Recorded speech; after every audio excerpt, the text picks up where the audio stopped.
तो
ಬಣ್ಣಿಸಲಸದಳವೋ ಬಣ್ಣಿಸಲಸದಳವೋ ಕಾಲ್ ತೊಳೆಯುತ್ತಳಿದೆ ಜಲದಿಯ ಗಂಗಾ ಬಯಲಿದು ಹಸಿರಿನ ತೆರಗು ಕಣಕಣ ಮಂಗಲವೋ ನಮ್ಮೀತ ನೆಲವೋ ಕಣಗಣ ಮಂಗಲವೋ ನಮ್ಮೀತ ನೆಲವೋ ಧರೆಗವತರಿಸಿದೆ ಸ್ವರ್ಗದ ಪರದೆಯು ಸುಂದರ ತಾನೆಲವೋ ನಮ್ಮೀತ ನೆಲವೋ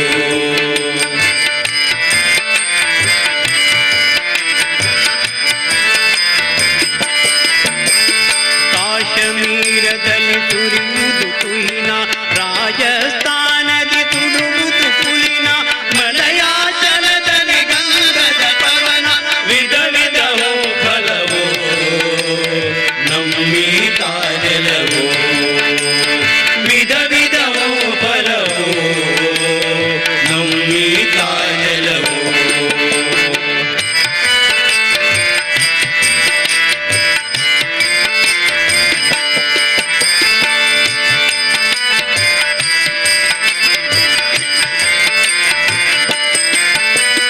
ಹಲವು ಭಾಷೆ ನುಡಿ ಲಿಪಿಗಳ ತೋಟ ವಿವಿಧ ಪಂಥ ಮತಗಳ ರಸಕೂಟ ಕಾಣಲು ಕಾಮನ ಬಿಲ್ಲಿನ ನೋಟ ಬಗೆ ಬಗೆ ಸಂಕುಲವೋ ನಮ್ಮೀತ ನೆಲವೋ ಬಗೆ ಬಗೆ ಸಂಕುಲವೋ ನಮ್ಮೀತ ನೆಲವೋ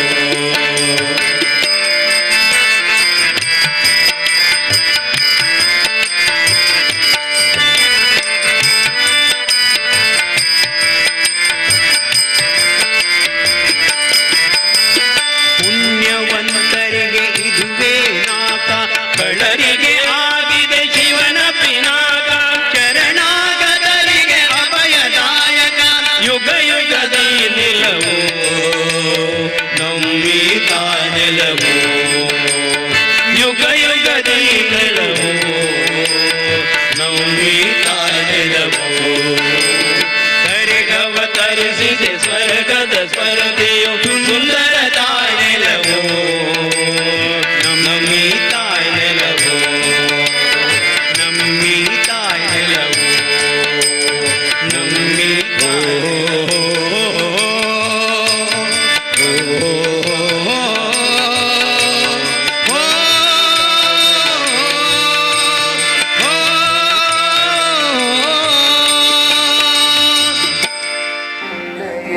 ಇರುವೆನು ಅಡಿಯಲಿ ನಿನ್ನ ಕೀರ್ತಿಯು ಜಗದಿ ಮೆರೆಯಲಿ ಒಂದೇ ಆಸೆಯು ಮನದಲ್ಲಿ ಎಡರು ತೊಡಲುಗಳೆಲ್ಲ ತುಳಿಯುತ್ತ ಮುಂದೆ ನುಗ್ಗುವೆ ಬರದಲ್ಲಿ ನಿನ್ನ ನಾಮ ನಿನಾದವಾದ ವಂದೇ ಮಾತರಂ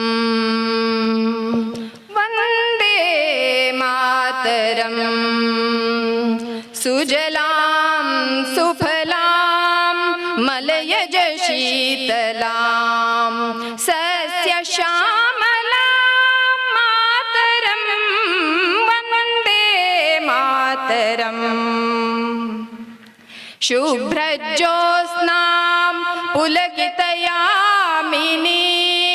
ಪುಲ್ಲಕುಸುಮಿತ ರುಮದಳ ಶೋಭಿನೀಂ ಸುಹಾಸಿನೀಂ ಸುಮಧುರ ಭಾಷಿಣೀಂ ಸುಖದಾಂ ವರದಾಂ ಮಾತರಂ ವಂದೇ ಮಾತರಂ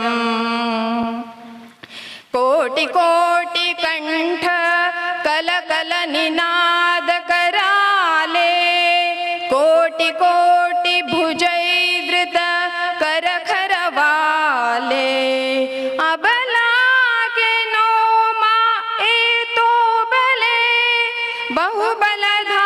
ಬಹುಬಲಧಾರಿಣೀಂ ನಮಾಮಿ ತಾರಿಣೀಂ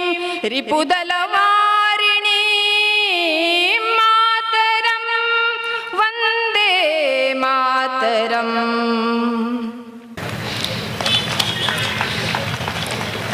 ಇವರೇ ಶ್ರೀಯುತ ದೇವು ತಾರನಾಥ ಕೊಟ್ಟಾರಿಯವರು. ಇವರು ಪರಂಗಿಪೇಟೆಯವರು. ಸಂಸ್ಕಾರ ಭಾರತಿ ಇದರ ದಕ್ಷಿಣ ಕನ್ನಡ ಜಿಲ್ಲಾ ಅಧ್ಯಕ್ಷರು ಆಗಿದ್ದಾರೆ. ಇವರು ವೃತ್ತಿಯಲ್ಲಿ ಸಿವಿಲ್ ಇಂಜಿನಿಯರ್ ಹಾಗೂ ಪ್ರವೃತ್ತಿಯಲ್ಲಿ ಇವರು ವಿವಿಧ ಧಾರ್ಮಿಕ ಸಂಸ್ಥೆಗಳಲ್ಲಿ ಸಕ್ರಿಯವಾಗಿ ತೊಡಗಿಸಿಕೊಂಡವರು. ದಕ್ಷಿಣೋತ್ತರ ಜಿಲ್ಲೆಯಲ್ಲಿ ಕನ್ನಡ ಜಿಲ್ಲೆಯಲ್ಲಿ ಎಲ್ಲಿಯೇ ಧಾರ್ಮಿಕ ದೇವಸ್ಥಾನಗಳಲ್ಲಿ ಧಾರ್ಮಿಕ ಸಭೆಗಳಿರಲಿ, ಬ್ರಹ್ಮಕಲಶೋತ್ಸವ, ಇನ್ನಿತರ ಯಾವುದೇ ಉತ್ಸವಗಳಿದ್ದರೂ ಅದರಲ್ಲಿ ಮುಖ್ಯವಾಗಿ ಕಾಣುವಂಥ ಹೆಸರು ತಾರನಾಥ ಕೊಟ್ಟಾರಿಯವರದು. ಇವರಿಗೂ ನಾನು ಸ್ವಾಗತಿಸ್ತಾ ಇದ್ದೇನೆ. ಇವರಿಗೆ ಇಂದಿನ ಸಭಾಧ್ಯಕ್ಷರಾದಂಥ ಶರತ್ ಶೆಟ್ಟಿ ಅವರು ಶಾಲು ಹೊದಿಸಿ ಗೌರವಿಸಬೇಕಾಗಿ ಕೇಳಿಕೊಳ್ತಾ ಇದ್ದೇನೆ.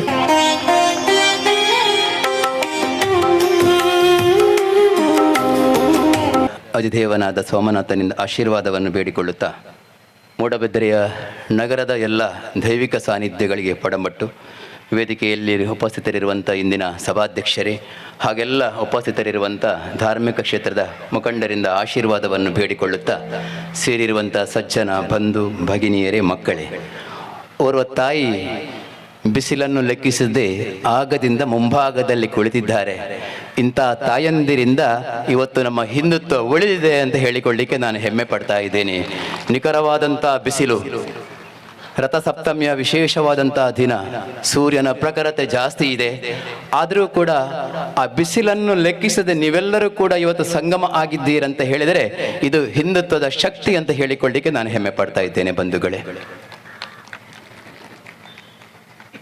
ಅಂದು ಚೌಟರ ಸೀಮೆಗೆ ಒಳಪಟ್ಟಂಥ ಆಧಿಪತ್ಯ, ಹಲವಾರು ಸಾಧನೆಗಳನ್ನು ಕಂಡಂಥ ಮೂಡಬಿದರೆ, ರತ್ನಾಕರ ವರ್ಣಿ ಬಿತ್ತಿದಂಥ ಸಾಹಿತ್ಯದ ಬೀಜ ಈಗ ಮಗದೊಮ್ಮೆ ಮೊಳಕೆ ಬಂದು ಅದಕ್ಕೆ ನಮ್ಮ ಆಳ್ವರು ನೀರನ್ನು ಎರೆದು ಪೋಷಿಸಿ ಇವತ್ತು ಫಲವನ್ನು ಕೊಡುವಂಥ ಈ ಒಂದು ಸ್ವರಾಜ ಮೈದಾನದಲ್ಲಿ ನಾವೆಲ್ಲರೂ ಕೂಡ ಸೇರಿದ್ದೇವೆ. ಪ್ರಕೃತಿಯಲ್ಲಿ ಬದಲಾವಣೆಗಳಾಗುವುದು ಸಹಜ. ಪ್ರತಿಯೊಂದು ಬದಲಾವಣೆಗಳ ಹಿಂದೆ ಅದೆಷ್ಟೋ ದಂತಕಥೆಗಳಿರಬಹುದು. ಆದರೆ ಹಿಂದೂ ಸಮಾಜ ಅದೆಷ್ಟೋ ಹೊಡೆತಗಳನ್ನು ಮೀರಿಕೊಂಡು ಮೆಟ್ಟಿ ನಿಂತು ಇವತ್ತು ಕೂಡ ಬಲಿಷ್ಠವಾಗಿ ಇದೆ ಅಂತ ಹೇಳಿದರೆ ಅದು ಈ ಮಣ್ಣಿನ ಸತ್ಯ. ಆ ಮಣ್ಣಿನ ಸತ್ವದಿಂದಾಗಿ ನಮ್ಮ ಸನಾತನ ಸಂಸ್ಕೃತಿ ಅದೆಷ್ಟೋ ಹೊಡೆತಗಳನ್ನು ಲೆಕ್ಕಿಸದೆ ತಲೆ ಎತ್ತಿ ನಿಂತಿದೆ. ಹಿಂದುತ್ವ ಅಂತ ಹೇಳಿದರೆ ರಾಷ್ಟ್ರೀಯತೆ, ಭಾರತ ಅಂತ ಹೇಳಿದರೆ ಹಿಂದುತ್ವ, ಎರಡೂ ಕೂಡ ಅವಿನಾಭಾವ ಸಂಬಂಧ. ಹಿಂದುತ್ವವನ್ನು ಬಿಟ್ಟು ಭಾರತೀಯತೆ ಇಲ್ಲ. ಭಾರತೀಯತೆ ಮತ್ತು ರಾಷ್ಟ್ರೀಯತೆ ಹಿಂದುತ್ವದೇ ಮುಖ. ನಾವು ಇವತ್ತೇನು ಜೀವನ ಶೈಲಿಯನ್ನು ನಡೆಸುತ್ತೇವೆಯೋ ನಮ್ಮ ಜೀವನ ಶೈಲಿಯೇ ಹಿಂದುತ್ವ. ನಮಗೆಲ್ಲರಿಗೂ ಕೂಡ ಒಂದು ಕುಟುಂಬಿಕ ಮೌಲ್ಯಗಳಿದ್ವು. ಆ ಕೌಟುಂಬಿಕ ಮೌಲ್ಯಗಳಲ್ಲಿ ಸಿಗುವಂತಹ ಜೀವನ ಪದ್ಧತಿ ಏನಿತ್ತು ಅದು ನಮ್ಮ ಆಚರಣೆಗಳಿರಬಹುದು, ನಮ್ಮ ಉತ್ಸವಗಳಿರಬಹುದು, ನಮ್ಮ ದೈನಂದಿನ ಕಾರ್ಯಗಳಿರಬಹುದು. ಈ ಒಂದು ಉತ್ತಮ ಜೀವನ ಶೈಲಿ ಏನಾಗಿತ್ತು ಅದು ಹಿಂದುತ್ವವಾಗಿತ್ತು. ಅದೇ ಭಾರತದ ಆತ್ಮ. ಇವತ್ತು ಹಿಂದುತ್ವ ಉಳಿದರೆ ಮಾತ್ರ ನಮ್ಮ ದೇಶ ಉಳಿತದೆ, ದೇಶ ಉಳಿದರೆ ಮಾತ್ರ ಜಗತ್ತು ಉಳಿತದೆ. ಇದೆಲ್ಲ ಕಂಡುಕೊಂಡಂತ ದಾರ್ಶನಿಕರ ಸತ್ಯ. ಯಾಕಂತ ಹೇಳಿದರೆ ನಮಗೆ ಬೇರೆ ಬೇರೆ ರೀತಿಯಲ್ಲಿ ನಮ್ಮ ಕೌಟುಂಬಿಕ ಮೌಲ್ಯ ಪ್ರಧಾನವಾದಂಥ ಒಂದು ಸಂಸ್ಕಾರವನ್ನು ಕೊಡುವಂಥ ಕೇಂದ್ರವಾಗಿತ್ತು. ವಸುದೈವ ಕುಟುಂಬಕ್ಕೆಂಬ ಕಲ್ಪನೆಯಿಂದ ಬಂದವರು ನಾವು. ಎಲ್ಲರನ್ನೂ ಪ್ರೀತಿಸಿದವರು ನಾವು. ಯಾರನ್ನು ಕೂಡ ದ್ವೇಷಿಸಿದವರು ನಾವಲ್ಲ. ಯಾರ ಮೇಲೂ ಆಕ್ರಮಣ ಮಾಡಿದವರು ಕೂಡ ನಾವಲ್ಲ. ಎಲ್ಲರನ್ನು ಕೂಡ ಪ್ರೀತಿಯಿಂದ ಕಂಡವರು ನಾವು. ಅಂತ ಸಂಸ್ಕೃತಿ ಮನೆಯಿಂದ ನಮಗೆ ಸಿಗ್ತಾ ಇತ್ತು. ನಮ್ಮ ಸನಾತನ ಸಂಸ್ಕೃತಿಯಲ್ಲಿ ಮಾತೃ ದೇವೋ ಭವ, ಪಿತೃ ದೇವೋ ಭವ, ಅತಿಥಿ ದೇವೋ ಭವ, ಆಚಾರ್ಯ ದೇವೋ ಭವ ಎಂಬ ಸಂಸ್ಕೃತಿಯಿಂದ ಬೆಳೆದು ಬಂದವರು ನಾವು. ಆದುದರಿಂದ ನಾವೆಲ್ಲರನ್ನು ಕೂಡ ಪ್ರೀತಿಸ್ತಾ ಇದ್ದೆವು. ಆದರೆ ಕಾಲದ ವಿಪರ್ಯಾಸ ಅಂತ ಹೇಳಬಹುದು, ಅದೆಷ್ಟೋ ಹೊಡೆತಗಳನ್ನು ಹಿಂದೂ ಸಮಾಜ ಅನುಭವಿಸಬೇಕಾಯಿತು. ನಿರಂತರವಾದಂತಹ ಹೊಡೆತ. ಒಂದು ಕಡೆಯಿಂದ ನಮ್ಮ ಗುರುಕುಲ ಶಿಕ್ಷಣ ಪದ್ಧತಿಯನ್ನು ಬದಲಾವಣೆಯಾಯಿತು. ಕೃಷಿ ಆಧಾರಿತವಾದಂತಹ ಕೌಟುಂಬಿಕ ಪದ್ಧತಿಯ ಬದಲಾವಣೆಯಾಯಿತು. ಈ ಎರಡು ಹೊಡೆತಗಳಿಂದಾಗಿ ನಮ್ಮ ಕುಟುಂಬದ ವ್ಯವಸ್ಥೆಯನ್ನು ಅದು ಒಂದಷ್ಟು ತಲ್ಲಣಗೊಂಡು ಪಾಶ್ಚಾತ್ಯ ಅಂಧಾನುಕರಣೆಗೆ ನಾವೆಲ್ಲರೂ ಆಗಿ ನಮ್ಮತನವನ್ನು ಮರೆತಂತಹ ದಿನಗಳಲ್ಲಿ ಸಂಘದ ಹಿರಿಯರ ಆಶಯ ಇತ್ತು, ಮತ್ತೊಮ್ಮೆ ಹಿಂದೂ ಸಮಾಜವನ್ನು ಬಲಿಷ್ಠವಾಗಿ ನಿಲ್ಲಿಸಬೇಕು, ಹಿಂದೂ ಸಮಾಜದ ಮೌಲ್ಯಗಳನ್ನು ತಿಳಿಸಬೇಕೆಂಬ ಆಶಯದ ಕಾರ್ಯಕ್ರಮವೇ ಈ ಹಿಂದೂ ಸಂಗಮ ಕಾರ್ಯಕ್ರಮ. ನಮಗೆಲ್ಲ ತಿಳಿದ ಹಾಗೆ ಒಂದು ಹಿಂದೂ ಧರ್ಮದ ಪುನರುತ್ಥಾನಕ್ಕಾಗಿ ಪ್ರತಿಯೊಬ್ಬರಲ್ಲಿ ಕೂಡ ಒಂದು ವ್ಯಕ್ತಿತ್ವವನ್ನು ಕಟ್ಟಿ ಬೆಳೆಸಿ ಆ ಮೂಲಕ ರಾಷ್ಟ್ರೀಯತೆಯಲ್ಲಿ ತೊಡಗಿಸಬೇಕೆಂಬುದೇ ಸಂಘಟನೆಯ ಮುಖ್ಯ ಉದ್ದೇಶ. ರಾಷ್ಟ್ರೀಯ ಸ್ವಯಂ ಸೇವಕ ಸಂಘ ಗ್ರಾಮದ ಬಂಧುಗಳನ್ನು ನಾವು ಸಂಘಟಿಸಬೇಕು, ಆ ಮೂಲಕ ನಮ್ಮ ಹಿಂದುತ್ವದ ಪರಿಕಲ್ಪನೆಯನ್ನು ಎಲ್ಲರಿಗೂ ಕೂಡ ನೀಡಬೇಕು ಎಂಬುದು ಸಂಘದ ಹಿರಿಯರ ಆಶಯವಾಗಿತ್ತು. ನಾವು ನೋಡ್ತೇವೆ ನಮ್ಮ ಭಾಗದಲ್ಲಿ ಶಾಖೆಗಳು ನಡೀತಾ ಇವೆ. ಆ ಶಾಖೆಗಳಲ್ಲಿ ಕೇವಲ ಆಟ, ನಮ್ಮ ಕಣ್ಣಿಗೆ ಮಕ್ಕಳು ಆಡುವುದು ಆಟ, ಆದರೆ ಆಟದ ಹಿಂದೆ ಪ್ರತಿಯೊಬ್ಬರಲ್ಲಿ ಕೂಡ ದೇಶಭಕ್ತಿಯ ತುಡಿತ ಇರುತ್ತದೆ. ಅಲ್ಲಿ ಹೇಳುವಂತಹ ಶ್ಲೋಕಗಳಿರಬಹುದು, ವೀರರ ಕಥೆಗಳಿರಬಹುದು, ಇದೆಲ್ಲವೂ ಕೂಡ ಆ ಬಾಲಕನನ್ನು ತನ್ನ ವ್ಯಕ್ತಿತ್ವ ನಿರ್ಮಾಣದಲ್ಲಿ ತೊಡಗಿಸಿಕೊಂಡು ರಾಷ್ಟ್ರಕ್ಕೆ ಸಮರ್ಪಿತ ವ್ಯಕ್ತಿಯನ್ನಾಗಿ ರೂಪಿಸುವಲ್ಲಿ ರಾಷ್ಟ್ರೀಯ ಸ್ವಯಂ ಸೇವಕ ಸಂಘ ಅದೆಷ್ಟೋ ಹೊಡೆತಗಳನ್ನು ಕಂಡರೂ ಕೂಡ 100 ವರ್ಷಗಳನ್ನು ದಾಟಿ ಬಂದು ಇವತ್ತು ನಮ್ಮನ್ನು ಮೂಡಬಿದರೆಯ ಸ್ವರಾಜ ಮೈದಾನದಲ್ಲಿ ಸೇರಿಸಿದೆ ಅಂತ ಹೇಳಿದರೆ ಅವತ್ತು ಎಷ್ಟೋ ಹಿರಿಯರು ಪಟ್ಟಂತ ಶ್ರಮದ ಪ್ರತೀಕವಾಗಿ ನಾವು ಇವತ್ತು ಇಲ್ಲಿ ಸೇರಿಕೊಂಡಿದ್ದೇವೆ. ಎಷ್ಟೋ ಸಂಸ್ಕೃತಿಗಳು ಇವತ್ತು ಕಾಣಲಿಕ್ಕೆ ಸಿಗ್ತಾ ಇಲ್ಲ, ಆದರೂ ಕೂಡ ನನ್ನ ಸಂಸ್ಕೃತಿ ಮಾತ್ರ ಅದು ನಿತ್ಯ ನೂತನವಾಗಿ, ವಿನೂತನವಾಗಿ, ಸನಾತನವಾಗಿ ಎದ್ದು ನಿಲ್ತಾ ಇದೆ. ಕಾರಣ ಯಾಕೆ ಅಂತ ಹೇಳಿದರೆ, ಈ ಹಿಂದೂ ಸಂಸ್ಕೃತಿಗೆ ಯಾವುದೇ ಒಂದು ರೀತಿಯ ನಿಗದಿತ ದಿನ ಇಲ್ಲ. ಇದು ಯಾವಾಗ ಪ್ರಾರಂಭ ಆಯಿತು, ಯಾರಿಂದ ಪ್ರಾರಂಭ ಆಯಿತು ಯಾರಿಗೂ ಗೊತ್ತಿಲ್ಲ. ಬಾಕಿಯವರು ಕೇವಲ ಕ್ಯಾಲೆಂಡರ್ ವರ್ಷವನ್ನು ಗಣನೆಗೆ ತೆಕ್ಕೊಂಡು ನಮಗೆ ಈಗ 2026 ಏನೋ ನಾವು ಹೇಳಿಕೊಳ್ಳುತ್ತೇವೆ. ಆದರೆ ನಮ್ಮ ಯುಗಾಂತರ ಕಲ್ಪನೆಗಳನ್ನು ನಾವು ನೋಡಿಸಿದರೆ, ಒಂದೊಂದು ಯುಗಗಳಲ್ಲಿ ಕಳೆದಂತಹ ಸಾವಿರಾರು ವರ್ಷಗಳ ಗಣನೆಗೆ ತೆಕ್ಕೊಂಡ್ರೆ ಆ ಯುಗಗಳು ಸೇರಿ ನಡೆಯುವಂತಹ ಏನೊಂದು ಬೇರೆ ಬೇರೆ ಕಲ್ಪಗಳನ್ನು ನಾವು ನೆನೆದರೆ ನಮ್ಮ ಈ ಸನಾತನ ಸಂಸ್ಕೃತಿ ಅಥವಾ ಈ ಹಿಂದುತ್ವ ಯಾವಾಗ ಪ್ರಾರಂಭ ಆಗಿದೆ, ಯಾರಿಂದ ಪ್ರಾರಂಭ ಆಗಿದೆ ಎಂಬುದನ್ನು ಗಣನೆಗೆ ಎತ್ತಿಕೊಳ್ಳಲಿಕ್ಕೆ ಅಸಾಧ್ಯ. ಭಗವಂತನಿಂದಲೇ ಸೃಷ್ಟಿಯಾದಂತಹ ಹಿಂದೂ ಸಂಸ್ಕೃತಿ ಅದು ಭಗವಂತನಲ್ಲೇ ಲೀನ ಆಗ್ತದೆ ಹೊರತು ಯಾರಿಂದಲೂ ಕೂಡ ಇದನ್ನು ನಶಿಸಲಿಕ್ಕೆ ಸಾಧ್ಯ ಇಲ್ಲ. ಹೇಳಿಕೊಳ್ಳುವವರು ಹೇಳಿಕೊಳ್ತಾರೆ 2047 ನಮ್ಮ ವರ್ಷ ಅಂತ. ಖಂಡಿತವಾಗಿಯೂ ಸಾಧ್ಯ ಇಲ್ಲ ಬಂಧುಗಳೇ. ಯಾವ ದಿನದವರೆಗೆ ಸೂರ್ಯ ಚಂದ್ರರಿರ್ತಾರೋ ಆ ದಿನದ ಒಳಗೆ ನನ್ನ ಸಂಸ್ಕೃತಿ, ನನ್ನ ಹಿಂದೂ ಸಂಸ್ಕೃತಿ ಖಂಡಿತವಾಗಿಯೂ ಸನಾತನ ಸಂಸ್ಕೃತಿ ಉಳಿಯುತ್ತದೆ ಎಂಬುದು ನಮ್ಮೆಲ್ಲರ ಅಚಲವಾದ ನಂಬಿಕೆ. ಇವತ್ತು ಬೇರೆ ಬೇರೆ ಹೊಡೆತಗಳನ್ನು ಕಂಡಂತಹ ಸಂಸ್ಕೃತಿ ನಮ್ಮ ಸಂಸ್ಕೃತಿ. ಈ ಭಾಗದಲ್ಲಿ ಕೂಡ ಎಷ್ಟೋ ಹೊಡೆತಗಳನ್ನು ನಾವು ನಮ್ಮ ಹಿರಿಯರು ಕಂಡಿರಬಹುದು. ಯಾಕಂತಂದ್ರೆ ನಮ್ಮ ನೆಲದ ಸಂಸ್ಕೃತಿ ಏನುಂಟು ಆ ಸಂಸ್ಕೃತಿ ನಮ್ಮ ಮನಸ್ಸನ್ನು ಒಂದಷ್ಟು ಪುಳಕಿತಗೊಳಿಸ್ತಾ ಇತ್ತು. ಯಾವುದೇ ರೀತಿಯಲ್ಲಿ ನಮಗೆ ಅಳುಕಿರ್ಲಿಲ್ಲ. ಆ ಕೃಷಿ ಪ್ರಧಾನವಾದಂತಹ ಸಂಸ್ಕೃತಿಯಲ್ಲಿ ಸಿಗದಂತಹ ಸಂತೋಷ, ಆ ನಮ್ಮ ಮನೆಯ ವಾತಾವರಣ, ಆ ಒಂದು ಕುಟುಂಬದಲ್ಲಿರುವಂತಹ ಪ್ರೀತಿ, ವಾತ್ಸಲ್ಯ ಎಲ್ಲವೂ ಕೂಡ ಅಂದಿನ ನೆನಪುಗಳನ್ನು ಮತ್ತೊಮ್ಮೆ ಮೆಲುಕು ಹಾಕಲಿಕ್ಕೆ ನಮಗೆ ದಾರಿ ಮಾಡಿಕೊಡ್ತಾ ಇದೆ. ಒಂದು ಕಾಲದಲ್ಲಿ ನಾವು ನೋಡಿದರೆ, ಮೊನ್ನೆ ನಾವು ಮಾಧ್ಯಮದ ಮೂಲಕ ನೋಡಿದೆವು, ನಮ್ಮ ಮಹಾರಾಷ್ಟ್ರದ ಸೋಮನಾಥ ದೇವಾಲಯಕ್ಕೆ ಹೊಡೆತವನ್ನು ಕಂಡು 1000 ವರ್ಷಗಳು ತುಂಬಿತು. ನೋಡಿ, 1026ನೇ ವರ್ಷದಲ್ಲಿ ಟಿಬೆಟ್ನಿಂದ ಬಂದಂತ ಗಜ್ನಿ ಆಕ್ರಮಣ ಮಾಡಿದ. ಇತಿಹಾಸದಲ್ಲಿ ಕೇವಲ ಆಕ್ರಮಣವನ್ನು ಸಂಪತ್ತಿಗೋಸ್ಕರ ಎಂಬುದನ್ನು ಮಾತ್ರ ಉಲ್ಲೇಖ ಮಾಡಿತ್ತು. ಆದರೆ ಅದರ ಆಂತರ್ಯ ಕೇವಲ ಸಂಪತ್ತಲ್ಲ, ನಮ್ಮ ಹಿಂದೂಗಳನ್ನು ನಿರ್ನಾಮ ಮಾಡುವುದೇ ಅವರ ಆತಂಕ ಅಥವಾ ಏನೊಂದು ಅವರ ಉದ್ದೇಶವಾಗಿತ್ತು. ಅದು ಅದರ ಹಿಂದಿನ ಉದ್ದೇಶವಾಗಿತ್ತು. ಆದರೂ ಅಷ್ಟೊಂದು ಆಘಾತವನ್ನು ಪಟ್ಟರೆ ಕೂಡ ಮತ್ತೆ ತಲೆ ಎತ್ತಿ ನಿಂತಾಯಿತು. ಚಾಲುಕ್ಯರ ಕಾಲದಿಂದ ಪ್ರಾರಂಭವಾದಂತಹ ಪುನರ್ನಿರ್ಮಾಣ ಕಾರ್ಯ, ಅಹಲ್ಯಾಬಾಯಿ ಹೋಳ್ಕರ್ನಿಂದ ಮತ್ತೆ ಪ್ರಾರಂಭಗೊಂಡಂತಹ ದೇವತಾ ಕಾರ್ಯ, ಸುಮಾರು 17 ಬಾರಿ ಸೋಮನಾಥ ದೇವಾಲಯದ ಮೇಲೆ ಆಕ್ರಮಣ. ಒಬ್ಬ ಉಲ್ಲೇಖ ಮಾಡ್ತಾನೆ, ಅಕ್ರಮಣವಾಗಿ ದೋಚಿದಂತಹ ಸಂಪತ್ತುಗಳನ್ನು ಆನೆಗಳ ಮೇಲೆ ಕೊಂಡೋಗುವಾಗ ಆನೆಗಳಿಗೆ ಅದರ ಭಾರವನ್ನು ತಡೆಯಲಿಕ್ಕೆ ಸಾಧ್ಯವಾಗಲಿಲ್ಲಂತೆ. ಅಷ್ಟೊಂದು ಸಂಪತ್ತನ್ನು ದೋಚಿದ್ದಾರೆ. ಸಂಪತ್ತನ್ನು ದೋಚಿದ್ದೇ ಅಲ್ಲ, ಅದೆಷ್ಟೋ ಹಿಂದೂಗಳ ಮಾರಣ ಹೋಮ ಅಲ್ಲಿ ನಡೆಯಿತು. ಇವತ್ತಿನ ಪತ್ರಿಕೆಯಲ್ಲಿ ನೀವು ಗಮನಿಸಿದರೆ ಒಂದು ಕತೆ ಬರುತ್ತದೆ. ಕೇವಲ ಓರ್ವ ಬಾಲಕ ಅಸಹಾಯಕ, ಆದರೂ ಕೂಡ ಅವನಲ್ಲಿ ತುಡಿತ ಇತ್ತು, ನನ್ನ ದೇಶದ ತುಡಿತ, ನನ್ನ ದೇವಸ್ಥಾನವನ್ನು ಉಳಿಸಬೇಕೆಂಬ ತುಡಿತ ಇತ್ತು. ಅವ ಏನು ಮಾಡ್ತಾನೆ ಅಂತ ಹೇಳಿದರೆ, ಗೆದ್ದಂತ ಒಂದು ಮೊಘಲರ ಏನು ಗಜ್ನಿಯ ಸೇನೆ ಉಂಟ, ಆ ಸೇನೆಯನ್ನು ಹೇಗಾದರೂ ಸದೆ ಬಡಿಬೇಕೆಂಬ ಉದ್ದೇಶವನ್ನು ಇಟ್ಟುಕೊಂಡು ಒಂದು ದೊಡ್ಡ ಮರುಭೂಮಿಯಲ್ಲಿ ಕರ್ಕೊಂಡು ಹೋಗ್ತಾನಂತೆ. ದಾರಿ ತೋರಿಸ್ತೇನಂತ ನೆಪವನ್ನು ಹೊಡ್ಡಿ ಮುಂದಕ್ಕೆ ಸಾಗಿ ಆ ಮರಳುಗಾಡಿನಲ್ಲಿ ನೀರು ಸಿಗದೆ ಸೈನ್ಯ ನಿರ್ನಾಮ ಆಗಬೇಕು ಎಂಬುದು ಆ ಬಾಲಕನ ಉದ್ದೇಶವಾಗಿತ್ತು. ಅದೆಷ್ಟೋ ಜನರು ಮೃತಪಟ್ಟರು. ಆದರೂ ಕೂಡ ಅವನ ಉದ್ದೇಶ ಪೂರ್ಣತ್ವವನ್ನು ಪಡೆಯಲಿಲ್ಲ. ಆ ಗಜನಿ ಮಾತ್ರ ಆ ಮರುಭೂಮಿಯಿಂದ ಪಾರಾಗಿ ಮುಂದೆ ಹೋಗ್ತಾನೆ. ಅವನಿಗೊಂದು ಸಂದೇಹ ಮೂಡುತ್ತದೆ, ಆ ಬಾಲಕ ನಮಗೆ ದಾರಿ ತೋರಿಸ್ತಾನಂತ ಹೇಳಿಕೊಂಡು ನನ್ನ ಸೈನ್ಯದ ಇಷ್ಟು ಜನರಿಗೆ ಮೃತಕ್ಕೆ ಕಾರಣವಾಗಿರುವಂತಹ ಬಾಲಕ ಯಾರು? ಕೇವಲ ಗೈಡ್. ನಾವೇನು ಸಾಮಾನ್ಯವಾಗಿ ದೇವಸ್ಥಾನಕ್ಕೆ ಹೋಗೋ ಹೇಳ್ತೇವೆ, ಗೈಡ್ ಅಂತ ಹೇಳ್ತೇವೆ. ಗೈಡ್ ಅಂತ ಹೇಳಿದ್ರೆ ಆ ಪರಿಸರದಲ್ಲಿ ನಮಗೆ ಅದನ್ನು ಮಾಹಿತಿಯನ್ನು ಕೊಡುವವ. ಆ ಗೈಡಿನಲ್ಲಿ ಅಂತ ಒಂದು ಅಂತರ್ಯದಲ್ಲಿ ಅವನ ಸ್ವಾಭಿಮಾನ ಇತ್ತು, ಅವನ ಅಭಿಮಾನ ಇತ್ತು. ಅವನನ್ನು ಕರೆಸಲಾಗಿ ಅವ ಹೇಳ್ತಾನಂತೆ, ನಾನು ನಿಮ್ಮನ್ನು ಬೇಕಂತೇಳಿ ದಾರಿ ತಪ್ಪಿಸಿದ್ದು. ನನ್ನ ದೇಶದ ಸಂಪತ್ತನ್ನು ನೀವು ಲೂಟಿ ಮಾಡಿದಿರಿ, ಅದೆಷ್ಟೋ ಹಿಂದೂಗಳ ಮಾರಣ ಹೋಮ ಆಯಿತು. ನಿಮ್ಮೆಲ್ಲರನ್ನು ಕೂಡ ಆ ಮರುಭೂಮಿಯಲ್ಲಿ ಮರೆತಿರುವಂಥ ರೀತಿಯನ್ನು ನನಗೆ ನೋಡಬೇಕಾಗಿತ್ತು ಅಂತ ಅವ ಹೇಳ್ತಾನಂತೆ. ನೋಡಿ, ಅದು ಅವನ ಸಾಹಸ.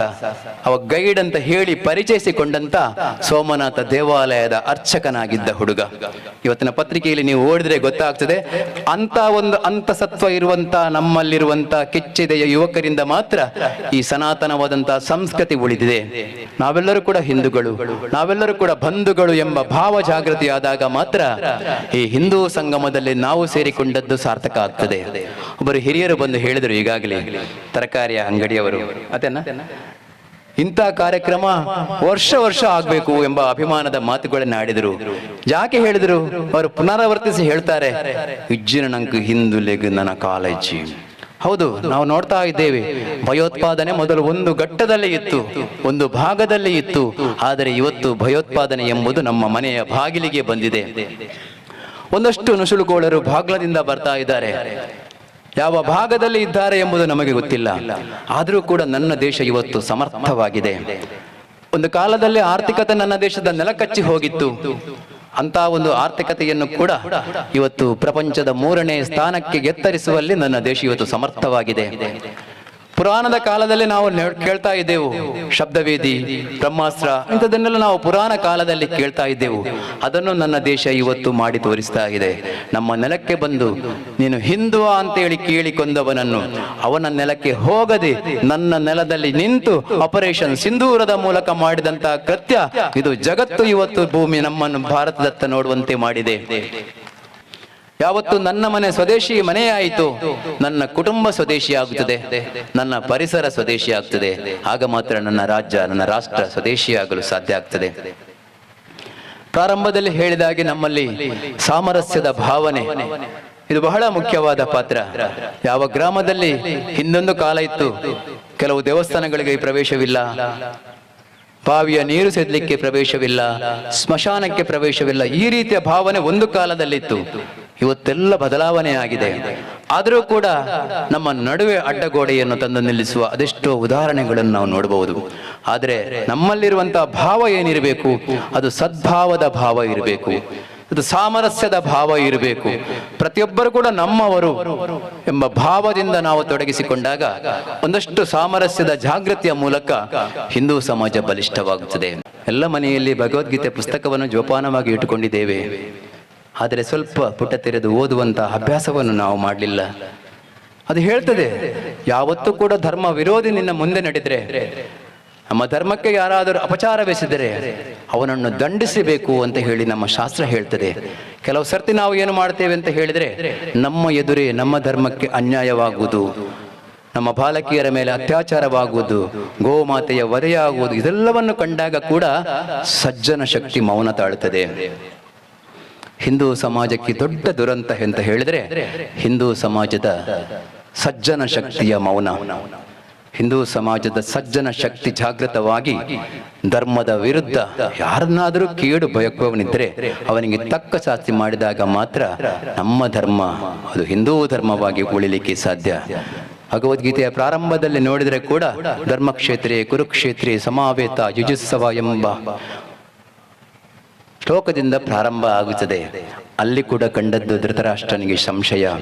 ಕುರುಕ್ಷೇತ್ರ ಕ್ಷೇತ್ರದಲ್ಲಿ ಯುದ್ಧಕ್ಕೆ ಸೇರಿದಂತಹ ಪಂಗಡದಲ್ಲಿ ನನ್ನ ಮಕ್ಕಳು ಮತ್ತು ಪಾಂಡವಿನ ಮಕ್ಕಳು ಎಂಬ ಅಭಿಪ್ರಾಯ ಭೇದದಿಂದ ಪ್ರಾರಂಭವಾಗುವಂತಹ ಭಗವದ್ಗೀತೆ ಕೊನೆಯಲ್ಲಿ ಶ್ರೀಕೃಷ್ಣ ಪರಮಾತ್ಮ ಎಲ್ಲವನ್ನೂ ಹೇಳಿ ವಿಶ್ವರೂಪವನ್ನೇ ತೋರಿಸಿ ಎಲ್ಲವೂ ನಾನೇ ಅಂತ ಅರ್ಜುನನಿಗೆ ತಿಳಿಯಪಡಿಸಿದ್ರು ಕೂಡ ಅರ್ಜುನನಲ್ಲಿ ಕೂಡ ಶಸ್ತ್ರ ತೇಜದ ಒಂದಷ್ಟು ಮೌಢ್ಯತೆ ಆವರಿಸಿತ್ತು. ಅವನಿಗೆ ಎದುರಿನಲ್ಲಿ ಇರುವವರೆಲ್ಲರೂ ಕೂಡ ನನ್ನ ಆಚಾರ್ಯರಿದ್ದಾರೆ, ತಾತರಿದ್ದಾರೆ, ಸಂಬಂಧಿಕರಿದ್ದಾರೆ ಎಂಬ ಭಾವನೆಯಿಂದ ನೊಂದಂಥ ಅರ್ಜುನನಿಗೆ ಕೊನೆಯಲ್ಲಿ ಭಗವಂತ ಹೇಳುವಂಥ ಮಾತು,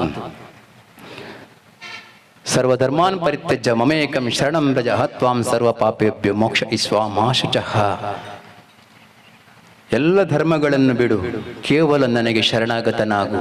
ಇದೆಲ್ಲ ಹಿಂದೂಗಳಿಗೆ ಭಗವಂತ ನೀಡುವಂತ ಸಂದೇಶ. ಕೈ ಎತ್ತಿ ಜೋರಾಗಿ 3 ಘೋಷಣೆಯನ್ನು ಹಾಕೋಣ. ಪ್ರಭು ಶ್ರೀರಾಮಚಂದ್ರ ಕಿ, ಬೋಲೋ ಭಾರತ್ ಮಾತಾ ಕಿ, ವಂದೇ. ಆಳವಾದ ಜ್ಞಾನ ನನಗಿಲ್ಲ. ನಾನು ಕಾನೂನಿನ ವಿದ್ಯಾರ್ಥಿ, ನ್ಯಾಯವಾದಿ. ನಾಳೆಯ ದಿನ ಅಂದರೆ ಜನವರಿ 26 ಒಬ್ಬ ಕಾನೂನಿನ ವಿದ್ಯಾರ್ಥಿಯಾಗಿ ನನಗೆ ಒಂದು ಭಾಳ ಮುಖ್ಯವಾದ ದಿನ, ಪವಿತ್ರವಾದ ದಿನ. 1950 ಜನವರಿ 26 ಸಂವಿಧಾನ ಜಾರಿಗೆ ಬಂದಂಥ ದಿನ. ನಮ್ಮ ಸಂವಿಧಾನ ರಚನಾ ಸಮಿತಿಯಲ್ಲಿ ಸಂವಿಧಾನವನ್ನು ಯಾವ ರೀತಿ ರಚನೆ ಮಾಡಬೇಕು ಎನ್ನುವುದರ ಬಗ್ಗೆ ಚರ್ಚೆ ನಡೆಯಿತು. ಅದು ಕೇವಲ ಕಾನೂನಿನ ಪುಸ್ತಕದ ರೂಪದಲ್ಲಿ ಮಾತ್ರ ರಚನೆ ಮಾಡುವುದಾ, ಅಥವಾ ನಮ್ಮ ದೇಶದ ಧರ್ಮ ಸಂಸ್ಕೃತಿಯನ್ನು ಆ ಸಂವಿಧಾನದಲ್ಲಿ ಅಳವಡಿಸಿಕೊಳ್ಳುವುದಾ ಅಂತ ಎನ್ನುವುದರ ಬಗ್ಗೆ ಸಂವಿಧಾನ ರಚನಾ ಸಮಿತಿಯವರು ಒಮ್ಮತದಲ್ಲಿ ಒಂದು ನಿರ್ಧಾರಕ್ಕೆ ಬರ್ತಾರೆ. ಏನಂತ ಹೇಳಿದರೆ, ಕೇವಲ ಕಾನೂನಿನ ಪುಸ್ತಕದ ರೂಪದಲ್ಲಿ ಅದನ್ನು ರಚನೆ ಮಾಡುವುದು ಬೇಡ, ನೆಲದ ಏನು ಸತ್ವ, ನೆಲದ ಏನು ಸಾರ ಏನಿದೆ, ಅದು ನಮ್ಮ ಸಂಸ್ಕೃತಿ, ನಮ್ಮ ಧರ್ಮ ಪರಂಪರೆಯನ್ನು ಸಂವಿಧಾನದಲ್ಲಿ ಅಳವಡಿಸುವ ಅಂತ ಹೇಳಿ. ಅದಕ್ಕೋಸ್ಕರ ಅವರು ಏನು ಮಾಡ್ತಾರೆ ಅಂತ ಹೇಳಿದರೆ, ಅಂದಿನ ಪಶ್ಚಿಮ ಬಂಗಾಳದ ಒಬ್ಬ ಶ್ರೇಷ್ಠ ಚಿತ್ರಕಾರ ನಂದಲಾಲ್ ಬೋಸ್ ಅಂತ ಹೇಳಿ ಅವನನ್ನು ಸಂಪರ್ಕ ಮಾಡ್ತಾರೆ. ಅವನ ಹತ್ರ ಹೇಳ್ತಾರೆ, ನಂದಲಾಲ್ ಬೋಸ್ ಅವರೇ, ನಮ್ಮ ಸಂವಿಧಾನ ಕೇವಲ ಕಾನೂನಿನ ಪುಸ್ತಕ ಆಗಬಾರದು, ಈ ನೆಲದ ಪರಂಪರೆ ಏನಿದೆ ಅದು ಸಂವಿಧಾನದಲ್ಲಿ ಅಳವಡಿಸುವ ರೀತಿಯಲ್ಲಿ ನೀವು ಚಿತ್ರವನ್ನು ರೂಪಿಸಬೇಕು ಅಂತ ಹೇಳಿ. ನೀವು ಸಂವಿಧಾನದ ಮೂಲ ಪ್ರತಿಯನ್ನು ನೋಡಿದರೆ, ಅಂದರೆ ಸಂವಿಧಾನಕ್ಕೆ 50 ವರ್ಷ ಆದಂಥ ಸಮಯದಲ್ಲಿ ಎಲ್ಲ ಸಂಸತ್ ಸದಸ್ಯರಿಗೆ ಆ ಮೂಲ ಪ್ರತಿಯ ಒಂದು ಪ್ರತಿಯನ್ನು ಕೊಟ್ಟಿದ್ದರು. ಆ ಮೂಲ ಪ್ರತಿಯನ್ನು ನೋಡಿದರೆ ನಂದಲಾಲ್ ಬೋಸ್ ಅವರ ಚಿತ್ರ ಆ ಮೂಲ ಪ್ರತಿಯಲ್ಲಿ ಕಂಡುಬರುತ್ತದೆ. ಸಂವಿಧಾನದಲ್ಲಿ ನಾಗರಿಕತ್ವ ಎನ್ನುವಂಥ ಒಂದು ಅಧ್ಯಾಯ ಇದೆ. ಆ ನಾಗರಿಕತ್ವ ಎನ್ನುವಂಥ ಅಧ್ಯಾಯದಲ್ಲಿ ಕಂಡುಬರುವ ಚಿತ್ರ ಯಾವುದು ಅಂತ ಹೇಳಿದರೆ ವೇದ ಕಾಲದ ಜೀವನ ಅಂತ ಹೇಳಿ. ಅದೇ ರೀತಿ ಸಂವಿಧಾನದಲ್ಲಿ ಇನ್ನೊಂದು ಅಧ್ಯಾಯ ಇದೆ, ಅದು ಮೂಲಭೂತ ಹಕ್ಕುಗಳ ಅಧ್ಯಾಯ ಅಂತ ಹೇಳಿ. ಆ ಮೂಲಭೂತ ಹಕ್ಕುಗಳ ಅಧ್ಯಾಯದಲ್ಲಿ ಕಂಡುಬರುವಂಥ ಚಿತ್ರ ಯಾವುದು ಅಂತ ಹೇಳಿದರೆ, ಶ್ರೀಲಂಕಾದಿಂದ ರಾಮದೇವರು ಲಕ್ಷ್ಮಣ ಸೀತಾ ಸಮೇತರಾಗಿ ಅಯೋಧ್ಯೆಗೆ ಬರುವಂಥ ಚಿತ್ರ. ನನ್ನ ಸ್ನೇಹಿತರಾಗಿರುವಂಥ ನ್ಯಾಯವಾದಿ ಮನುಷ್ಯನೆಯವರು ಇದ್ದಾರೆ. ಸಂವಿಧಾನದಲ್ಲಿ directive principles of state policy ಅಂದರೆ ರಾಜನೀತಿಯ ನಿರ್ದೇಶನಗಳು ಎನ್ನುವಂಥ ಒಂದು ಅಧ್ಯಾಯ ಇದೆ.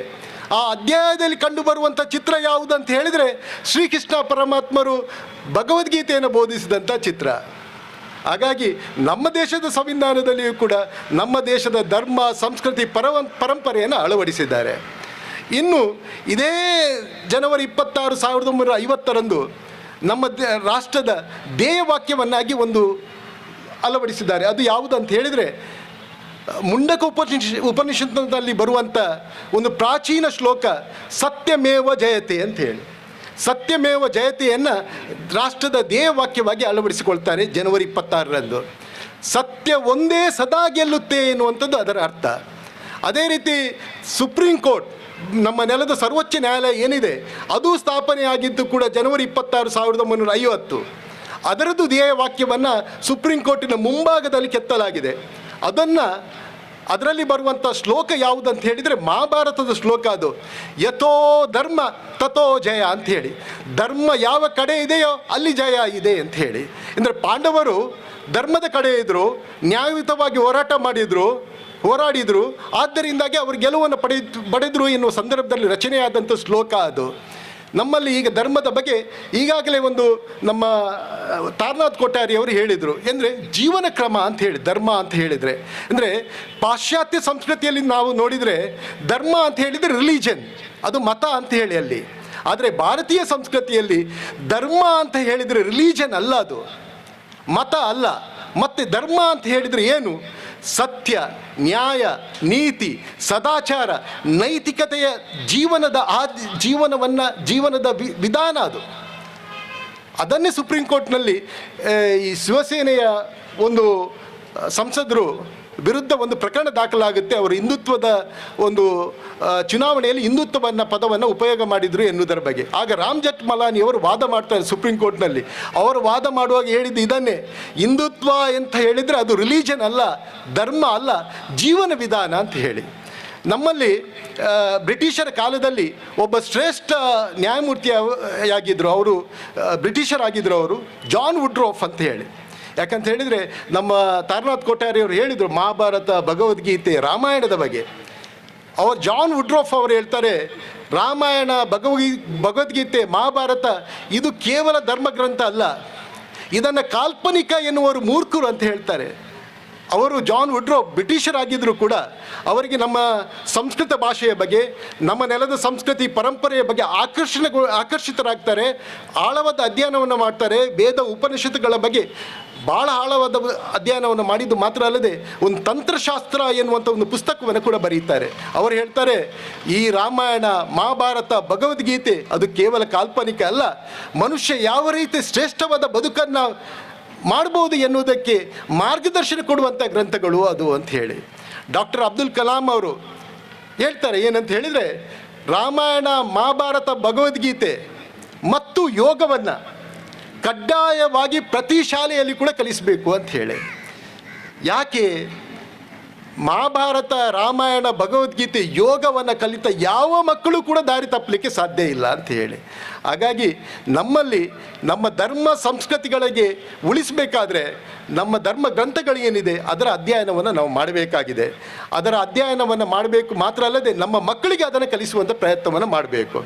ಇನ್ನು ನಮ್ಮ ಸಂಸ್ಕೃತಿಯನ್ನು ಉಳಿಸುವುದು ಹೇಗೆ?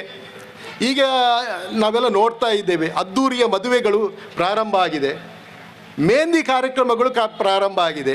ಮೆಹಂದಿ ಕಾರ್ಯಕ್ರಮದಲ್ಲಿ ನಡೆಯುವಂಥದ್ದು ಏನು? DJ ಸಂಸ್ಕೃತಿ, ಮದ್ಯದ ಸಮಾರಾಧನೆ, ಇದು ನಮ್ಮ ಸಂಸ್ಕೃತಿ ಅಲ್ಲ. ಇದರಿಂದಾಗಿ ನಮ್ಮ ಮಕ್ಕಳು ಹಾಳಾಗಿ ಹೋಗ್ತವೆ ಹೊರತು, ನಮ್ಮ ಯುವಕರು ಹಾಳಾಗಿ ಹೋಗ್ತಾರೆ ಹೊರತು ನಮ್ಮ ಸಂಸ್ಕೃತಿ ಉಳಿಲಿಕ್ಕೆ ಸಾಧ್ಯ ಇಲ್ಲ. ಹಾಗಾಗಿ ಈ ಮದ್ಯದ ಸಮಾರಾಧನೆ, ಈ DJ ಸಂಸ್ಕೃತಿಯನ್ನು ಬಿಟ್ಟು ಬಿಡುವ ನಾವು. ಅದರ ಬದಲು ಮದುವೆಯನ್ನು ಅದ್ಧೂರಿಯಾಗಿ ಆಚರಣೆ ಮಾಡುವ ಯಾವ ರೀತಿ ಅಂತ ಹೇಳಿದರೆ, ಸತ್ಯನಾರಾಯಣ ಪೂಜೆಯ ಕಾರ್ಯಕ್ರಮವನ್ನು ಆಯೋಜನೆ ಮಾಡುವುದರ ಮೂಲಕ, ಭಜನೆಯನ್ನು ಆಯೋಜನೆ ಮಾಡುವುದರ ಮೂಲಕ, ಯಕ್ಷಗಾನದ ತಾಳಮದ್ದಳೆಯನ್ನು ಆಯೋಜನೆ ಮಾಡುವುದರ ಮೂಲಕ ನಾವು ಮದುವೆಯನ್ನು ಅದ್ಧೂರಿಯಾಗಿ ಆಚರಣೆ ಮಾಡುವ. ನಮ್ಮ ಮಕ್ಕಳಿಗೆ ನಮ್ಮ ಧರ್ಮ ಸಂಸ್ಕೃತಿ, ನಮ್ಮ ಮಹಾಭಾರತ, ಭಗವದ್ಗೀತೆ, ರಾಮಾಯಣವನ್ನು ಅವರಿಗೆ ಅಧ್ಯಯನ ಮಾಡಲಿಕ್ಕೆ ನಾವು ಹೇಳಬೇಕು. ಅವರಿಗೆ ಅಧ್ಯಯನ ಮಾಡಲಿಕ್ಕೆ ಹೇಳಿದಲ್ಲಿ ಒಂದು ಪ್ರಸಿದ್ಧವಾದ ಮಾತಿದೆ, ಏನಂತ ಹೇಳಿದರೆ, ನಮ್ಮ ಮಕ್ಕಳು ನಮ್ಮ ಮಕ್ಕಳಲ್ಲ ಅಂತ ಹೇಳಿ. ನಮ್ಮ ಮಕ್ಕಳು ನಮ್ಮ ಮಕ್ಕಳಲ್ಲ, ಸಮಾಜಕ್ಕೆ ದೇವರು ನಮ್ಮ ಮೂಲಕ ಕೊಟ್ಟ ಉಡುಗೊರೆ ಅಂತ ಹೇಳಿ. ತಮ್ಮ ವಾಗ್ಮಯ ಪ್ರಪಂಚದ ಮೂಲಕ ನಮ್ಮ ನ್ಯಾಯಶಾಸ್ತ್ರ ಹಾಗೂ ಹಿಂದೂ ಧರ್ಮಕ್ಕೆ ಇರುವಂಥ ಅವಿನಾಭಾವ ನಂಟೇನುಂಟು ಅದೆಲ್ಲವನ್ನು ಎಳೆಯಾಗಿ ಬಿಚ್ಚಿ ನಮ್ಮೆದುರು ಬಿಚ್ಚಿ ತೋರಿಸಿದ್ದಾರೆ. ಹಾಗೆ ನಾವು ಮುಂದೆ ಇನ್ನು ಹೇಗೆ ವ್ಯವಹರಿಸಬೇಕೆಂಬುದನ್ನು ಅವರು ನಮ್ಮ ಅಧ್ಯಕ್ಷೀಯ ಭಾಷಣ ನೆಲದಲ್ಲಿ ನಮ್ಮ ಮುಂದೆ ತೋರಿಸಿಕೊಟ್ಟಿದ್ದಾರೆ. ಸಮಸ್ತ ಗುರು ಪರಂಪರೆಗೆ ಭಕ್ತಿಪೂರ್ವಕ ಪ್ರಣಾಮಗಳನ್ನು ಅರ್ಪಿಸುತ್ತಿದ್ದೇನೆ. ರಾಷ್ಟ್ರೀಯ ಸ್ವಯಂ ಸೇವಕ ಸಂಘದ ಶತಾಬ್ದಿಯ ಅಂಗವಾಗಿ ದೇಶದಾದ್ಯಂತ ನಡೆಯುತ್ತಿರುವ ಹಿಂದೂ ಸಂಗಮದ ಮೂಡುಬಿದಿರೆ ಮಂಡಲದ ಕಾರ್ಯಕ್ರಮವು ಧನ್ಯವಾದದೊಂದಿಗೆ ಇದೀಗ ಸಂಪನ್ನಗೊಳ್ಳಲಿದೆ.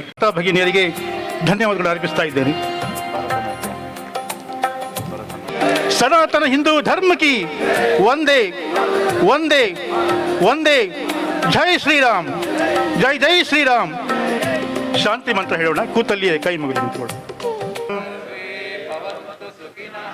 ಸರ್ವೇ ಸಂತು ನಿರಾಮಯ, ಸರ್ವೇ ಭದ್ರಾಣಿ ಪಶ್ಯಂತು, ಮಾ ಕಶ್ಚಿತ್ ದುಃಖ ಭಾಗ್ ಭವೇತ್. ಓಂ ಶಾಂತಿ ಶಾಂತಿ ಶಾಂತಿ.